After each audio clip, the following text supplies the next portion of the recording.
الماء أساس الحياة، وهو يكون 70% من أجسامنا، وقلة شربه تؤثر على صحتنا.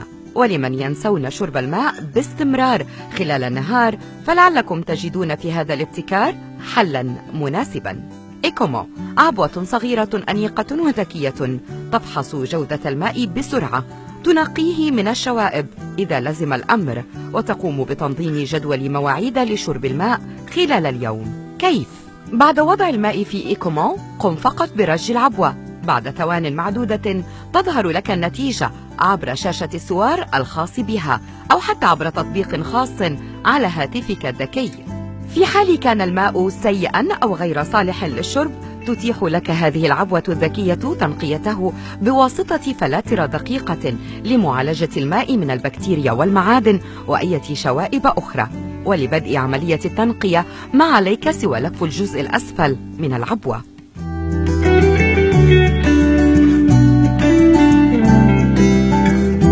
إضافة إلى فحص كمية المعادن داخل الماء، تستطيع إيكومو أيضا معرفة إذا كان الماء عكرا أم صافيا، وفحص حرارة الماء ونسبة الكربون العضوي بداخله.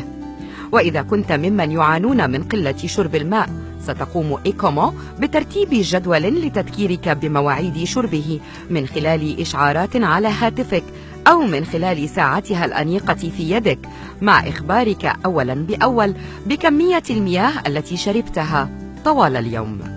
لن تحتاج بعد اليوم أن تلازمك زجاجة الماء في يدك، فمع إيكومو باستطاعتك أن تشرب الماء أينما كنت وفي أي وقت شئت.